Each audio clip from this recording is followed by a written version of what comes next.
Hello, this is Lord of War 2006, and I got a really cool item right here. I just kind of wanted to show it. It's Pioneer Arms. Obviously, it's made in Poland, and I've been wanting this for a while. I actually have a story on this pistol right here. This is a PM-63. Basically, I ordered one of these off of Classic Firearms a long time ago.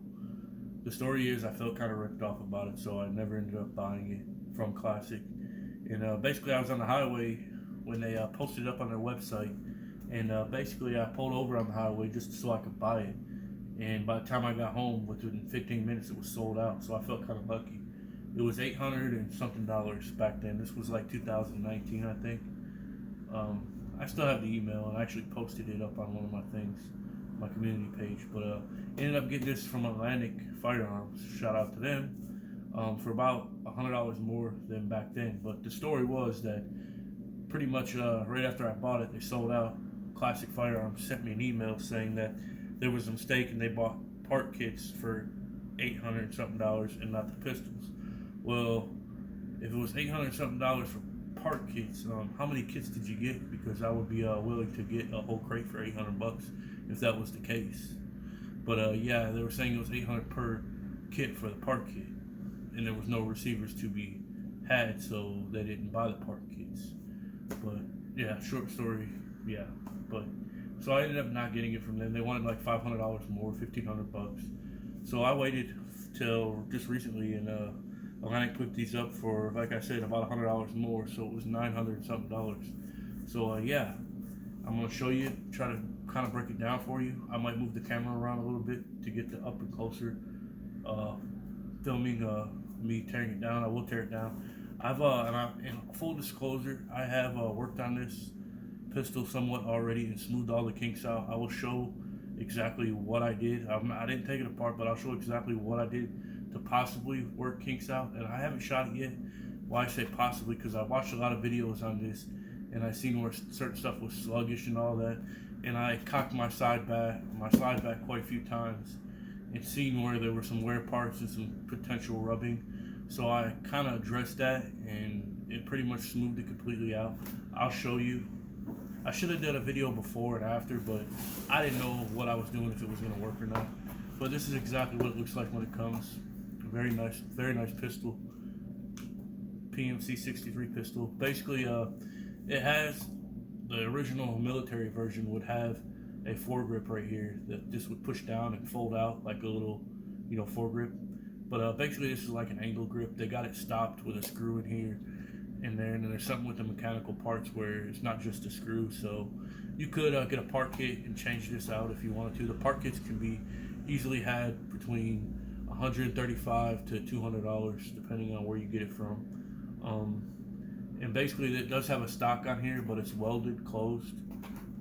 The weld is right here, which I'll show some closer pictures. I'll splice some video into this, and then it folds up under here. So basically, it would pull out like this, and then be extended for the stock. This comes with a 25 round mag and I believe a 15 round mag. Your manual, a cleaning like little kit thing, and a sticker, Pioneer Arms. And the only thing different between the kits in 2019 to now, or should I say packages that they're selling, is the other ones I believe came with a holster and maybe the magazines, the sling, but I don't know. I got more magazines coming for this too. Shout out to Atlantic Firearms again. They have a set of 3 magazines for the 25 or 2 for the 15, and I believe one is 39, and I'm not exactly for sure what the other one is. I went ahead and bought the 25s because they were what was put in the pouches for the sidearm if you were going to actually carry it. So with that being said, this model of the 2023, which it says 2023 right there, you might not be able to see the slide, but I'll show it close-ups when I get to it. This model was 1970. Well, the year it was made, 1970. And this slide looks more like the original finished bluing versus what the ones in 2019 were looking like. I don't know if they had 2 different ones back then, if they had a bluing and a parkerized. I'm not exactly for sure, but I'm happy with the finish on mine. It's definitely bluing, and you can really see how smooth mine is. Like, it does not hang up. I can go as slow as I want. It will not hang up. But that is part of what I did to it, and I'll show you. I mean, it's smooth as butter. But it did used to like want to catch right about there. It would be really like you'd have to smack it. Now listen, I have not shot this, but I was pretty sure. I've been around guns for a very long time now, working on stuff, messing with stuff, and I'm pretty sure that's what was hanging up a lot of people, was just getting stuck right about there. Now, however, I'll have to see when I shoot it in live fire, because it could be the magazine putting too much pressure on the rear of the slide along with the round going in the chamber. But we'll see that. But you don't want any other drag to add on top of that either. So I remedied the, whatever you want to call it, the drag that was on this, and I also did a little bit of work where the trigger kind of was. But you can notice when I dry fired this, I held the slide back a little bit so I could let the hammer go a little forward. That way I'm not completely dry firing it all the way in battery. That's kind of bad for these guns. All right, got some close-up looks right here, so I'll go ahead and edit it and do some magic and put it on the bench size.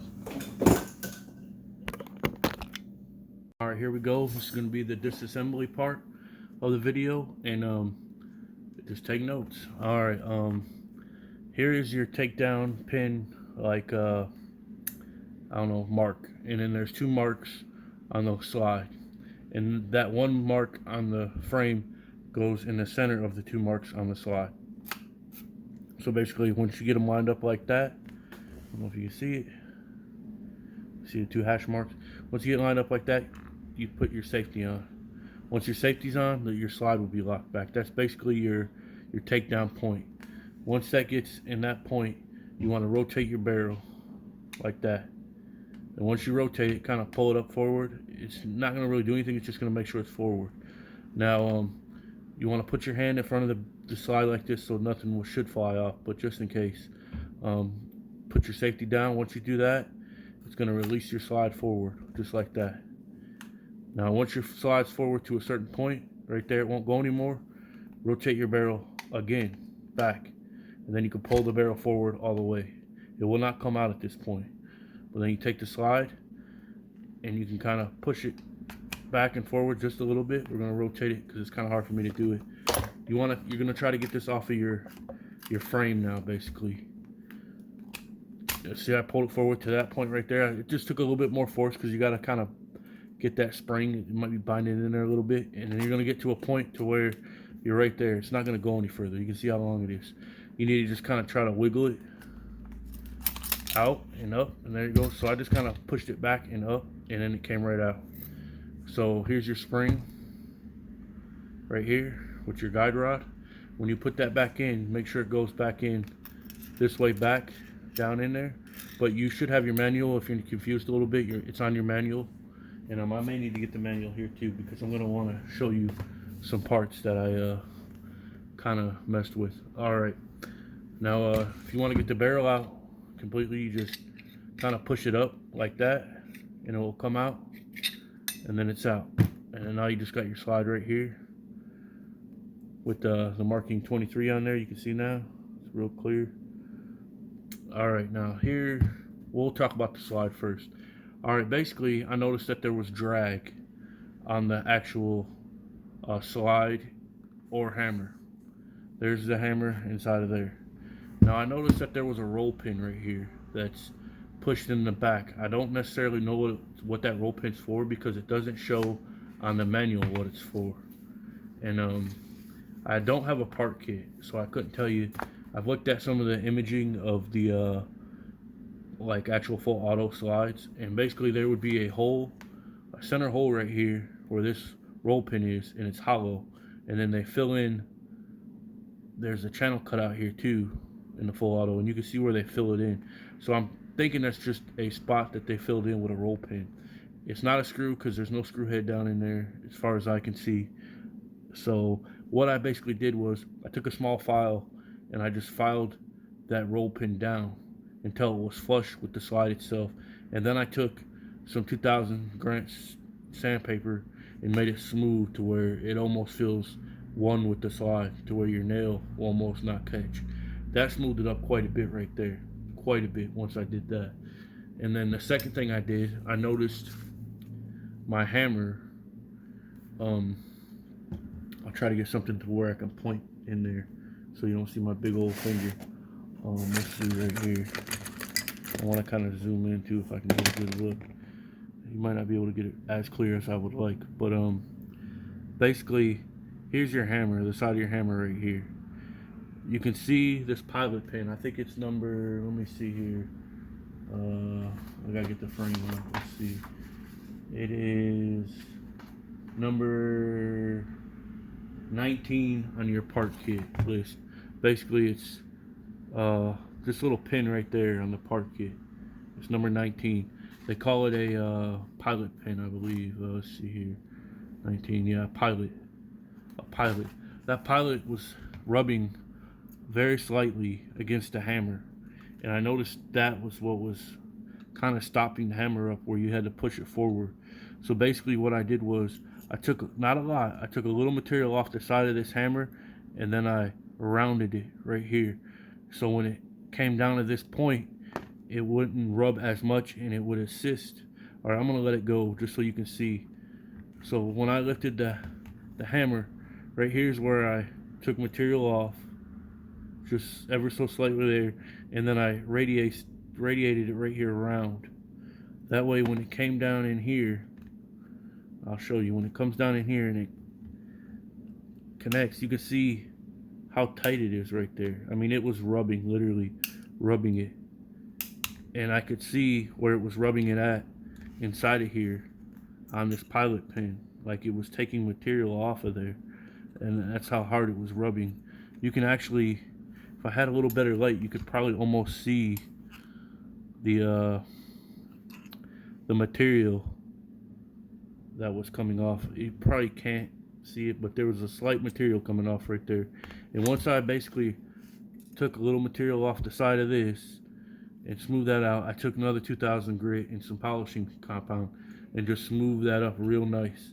So now when it goes back, it's still real close and it still might touch slightly, but because of when I rounded it just kind of naturally flows. It naturally goes in there. You can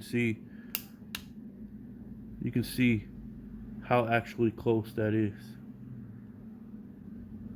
Imagine if I didn't round it or didn't take any material off right there. It was touching quite a bit. So that's what I did to basically smooth this whole gun out. So I'm hoping when I go to the range, it won't be as bad as a time as some of them had. I mean, I gave a lot of money for this gun to have to work on it like this. However, you know, if it works, it works. I'm a collector and I like unique firearms, especially from the military.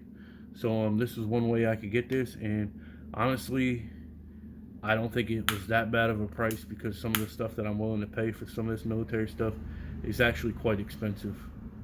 For what I gave for this gun, I mean, it was up there, but for what it is, you know, it's kind of like, where else are you gonna get something like this from? You're not. So if I can tinker with it and get it to work, I'll be ecstatic. All right, so basically, you get your slide. You want to put your barrel back in the slide, and you want to put it in like regularly, like just up right in this way somewhere. Set that down. Set it down, and then we're gonna grab the recoil spring. Set it back down in the frame. There's a hole that is right in there. The guide rod goes first, and then and this also aided in assembling it back together.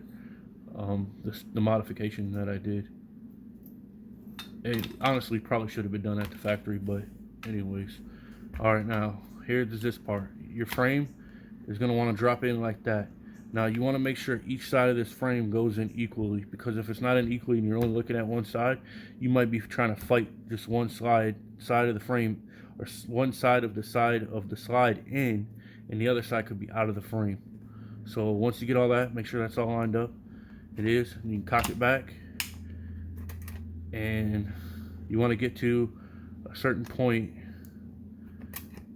which will help you if you want. Once we get up into this point, you want to push your barrel in. This is the tricky part because I'm not used to these Brownie tilt action like rotating barrels. But once you get to a certain point, right about there, you can almost see the inside the actual slide itself. You can see if your barrel's going to rotate. You got to rotate it into that notch again, and then you can, which I did it. I rotated it. You can see when it spins, it rotated. Now it won't pull. It's in that notch now. So now you want to cock it back again and put it back into the corresponding little slots with your safety up, and then you want to rotate it back where it was. And then once you do that, you can release it forward. I put my hand in the way, that way the slide won't. And now it's back together. So yeah, it's smooth as butter, man. Smooth as butter. Does not stop. And I love that. And I'm hoping that will be a lot of the fixes for that. So if you like my video, thumbs up. I hope some famous YouTubers watch this. Joking. Yeah, have a good day. This is Lord of War 2006.